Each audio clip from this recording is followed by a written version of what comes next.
Ils sont nomades arabes et ils ont choisi pour lieu de résidence des dunes arides du désert et pour véhicule des chameaux. Il s'agit bien sûr des Bédouins d'Israël. Entre mode de vie pour le moins insolite et commerce de bétail, la seule évocation de ces peuples renvoie notre imaginaire au grand film d'aventure de Laurence d'Arabie ou bien à Indiana Jones. Corinne Lévy est partie à leur rencontre pour mieux les comprendre. Regardez.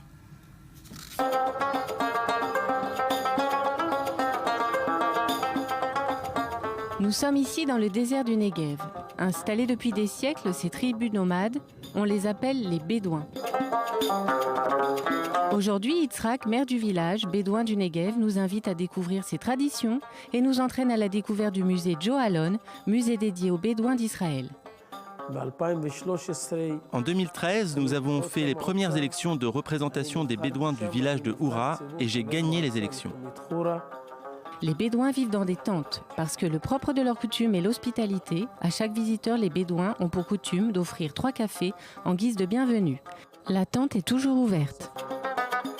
Les Bédouins ont la notion de lien de famille. De génération en génération, les Bédouins constituent de grandes familles dont le patriarche prend la place du sage. Je suis habitant du village bédouin de Houra. J'ai 42 ans et je suis père de 13 enfants. Vivant de la culture de la terre, du tissage et de la broderie, les Bédouins sont de fervents protecteurs de la nature. Les femmes sont dédiées à la fabrication du pain, des bijoux et des tissus. En Israël, les Bédouins se concentrent principalement dans le sud d'Israël. Très attachés à leur histoire, les Bédouins d'Israël sont les nomades du désert. Le chameau est l'animal le plus prestigieux du cheptel. Ils sont aujourd'hui 200 000 en Israël. Peu à peu, Israël a tenté de les sédentariser et de leur offrir une vie moderne. Attachés à leur religion, les Bédouins pratiquent l'islam du désert. Autrefois agriculteurs, les Bédouins sont désormais intégrés à la vie israélienne et sont des citoyens à part entière. Spécialisés dans les traces de pas dans le désert, l'armée israélienne a su faire de ces soldats du désert des guetteurs hors pair, fiers de leur terre. J'aime Israël, je vis en Israël et je fais partie du peuple israélien. Depuis des générations, nous appartenons à ce pays. Mes grands-parents et les grands-parents de mes grands-parents, mes parents aussi vivent ici et j'aime ce pays.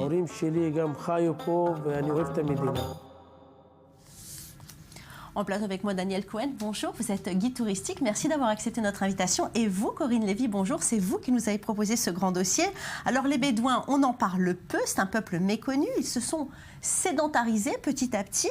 Et on vient de le voir dans le reportage, ils aiment vraiment Israël. Oui, en effet, Valérie, je trouvais que c'était important de parler des Bédouins d'Israël parce que lorsque on va sur la route du sud, on les voit sur le côté avec leur cheptel et on se demande toujours qui sont-ils.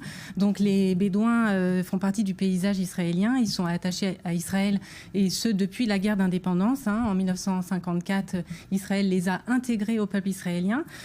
Aujourd'hui, ils sont de plus en plus sédentarisés, effectivement, ils quittent peu à peu leur tente et ce qu'on peut dire, c'est que Yitzhak nous a dit qu'il avait 13 enfants, dont un qui était médecin et il en était très très fier. Donc ils sont aujourd'hui médecins, avocats, ils ont accès aux études supérieures et ils sont très fiers qu'Israël leur donne cette opportunité. Oui, il y a eu un bel ascenseur social. Alors Daniel Cohen, racontez-nous l'histoire des Bédouins, d'où viennent-ils ? Alors d'abord, l'endroit des Bédouins, c'est devenu un site presque touristique que tous mes touristes sollicitent, de visiter les Bédouins, de savoir qui sont les Bédouins. On pourrait dire qu'ils viennent bien entendu du Hijaz, c'est-à-dire de la région de l'Arabie Saoudite, près de la mer.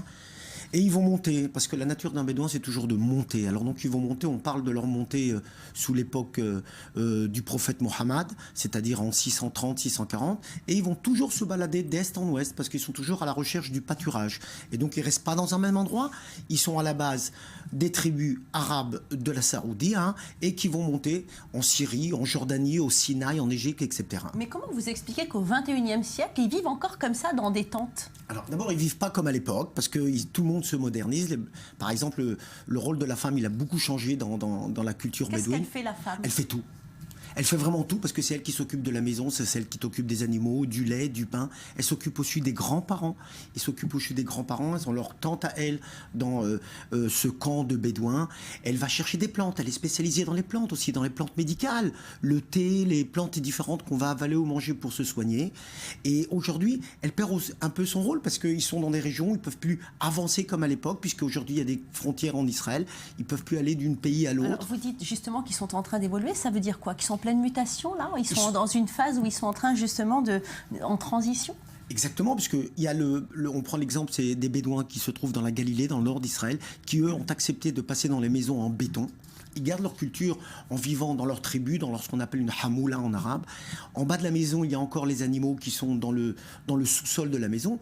Et les autres Bédouins, ceux qui sont de Cisjordanie, de Judée et ceux qui sont dans le Negev, ils sont encore à un stade où ils sont encore dans les tentes ou dans les caravanes, parce que tout simplement, ils ne sont pas prêts à passer dans un appartement de 4 pièces de 100 mètres carrés, puisqu'ils ont jusque-là la moitié du Moyen-Orient qui était à eux pour se balader et pour profiter du pâturage de leurs moutons. Alors, est-ce qu'ils s'intègrent progressivement la main-d'œuvre israélienne? Qu'est-ce qu'ils font? Quel est leur métier? Alors, quand on travaille pur au niveau de la culture bédouine, c'était principalement les moutons, le pâturage des moutons, le lait, la peau, etc.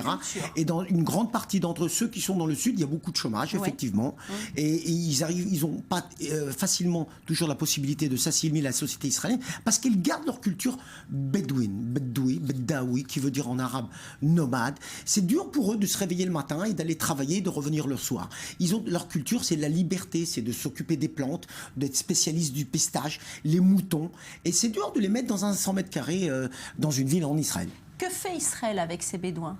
Alors Israël, dans un premier temps, pour ceux du Nord, ils arrivent à s'intégrer à la société israélienne, puisqu'ils sont une minorité dans une majorité arabe ou juive. Le problème qui se pose aujourd'hui, c'est les Bédouins qui sont dans le sud. Ils étaient dans le Sinaï, quand l'État d'Israël a été déclaré en 48. Ils ont été ramenés vers le Negev, on les a concentrés dans une région qui est Beersheva, Dimona et Arad. C'est où vous avez été d'ailleurs, hein, Corinne? Oui, nous sommes allés à Choura, donc Tzomet Choket, c'est à 100 km de Beersheva, au sud de Beersheva. Alors vous parlez de cette marginalisation, ils n'arrêtent pas de bouger, mais les enfants dans tout ça, qu'est-ce qui se passe? Est-ce qu'ils vont à l'école? Alors pour une partie d'entre eux, oui.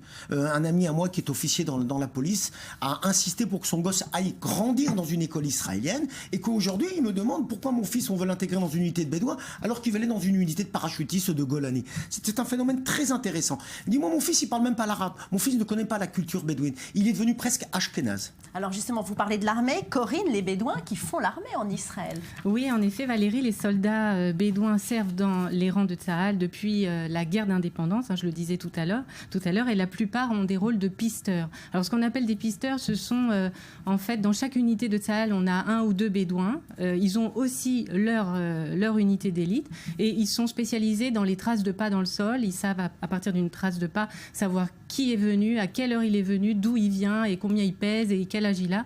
Et ils ont énormément servi dans les arrestations dans la bande de Gaza et empêché des attaques terroristes, justement. Et le café, bien entendu. Et le café, absolument. Alors on va parler maintenant de la communauté bédouine de Kalal Hamar. Elle est mécontente, cette communauté, cause de leur courroux, le rejet d'un projet de relocalisation de ses habitants.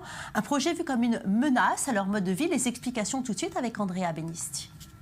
Des campements situés à quelques mètres de la route. C'est ici qu'y vit la communauté bédouine de Khan al-Hamar dans les territoires. Situés non loin de Jérusalem, ils se sont vus proposer d'être relocalisés à une dizaine de kilomètres près de la ville de Jéricho.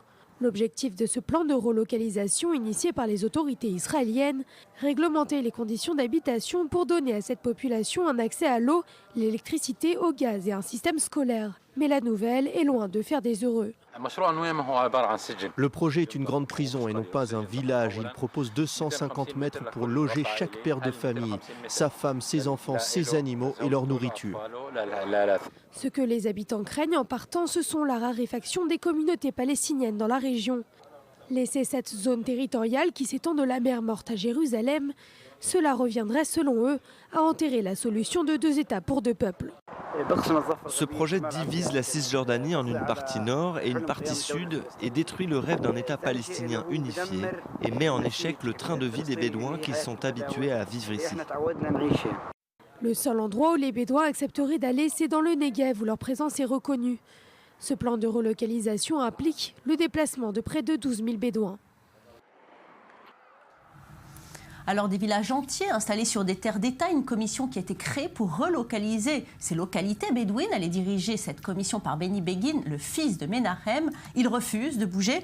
Daniel, que va faire Israël ? Alors, Israël a un problème, et particulièrement dans le Negev, puisque toutes les tribus sont concentrées là-bas, ils sont toujours en conflit avec eux. D'ailleurs, il y a des phénomènes qui sont nouveaux. Par exemple, il y a de moins de Bédouins de cette région qui veulent aller dans Tsahal, puisqu'ils disent l'État d'Israël ne me donne pas de terre. Et il y a une décision qui a été prise en 1966 par le juge Khalima qui a dit de votre nature, vous n'avez pas besoin de terre puisque vous êtes toujours en train de vous balader. C'est la nature du bédouin.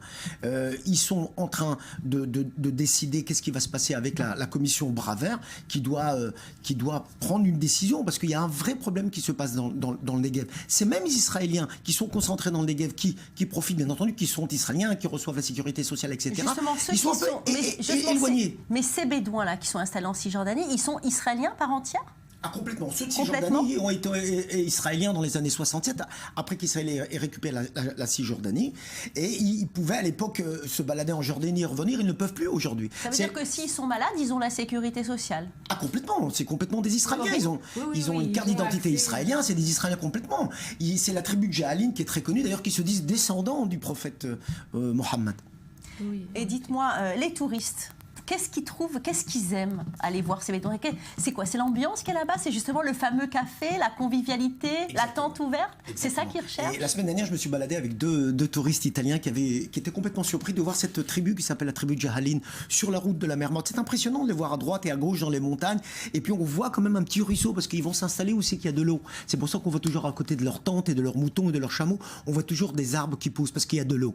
Et ce qui les passionne, en fait, ils demandaient exactement ces mêmes questions. Comment ils vivent ? Qu'est-ce qu'ils font ? Ils n'arrivent pas à comprendre qu'ils puissent vivre dans le désert. Eh bien oui, on est venu, on s'est présenté. La première chose qu'a demandé un des bédouins locaux, c'était Faddalou, rentrez, prenez un café. Ces 3 verres de café dont vous parlez, c'est très important. Ils les ont offert, Corinne, les 3 verres de café lorsque vous y avez été ? Oui, avec le caméraman Ran, on a été installés dans la tente et on nous a servi les 3 cafés. Oui, donc ça, c'est une tradition, on n'y passe pas. C'est une tradition très importante parce qu'ils se disent descendants du prophète Abraham. Et le prophète, la nature du prophète Abraham, c'est rentre dans ma tente. Et c'est très important. Abraham, Avinu, comme on dit en hébreu, ils le disent en arabe, Abouna Ibrahim. C'est très important, rentre dans ma tente, assis-toi, dors, repose-toi. C'est le même travail que Abraham Avinu. L'hospitalité. Merci beaucoup. On passe tout de suite à notre séquence chien et chat.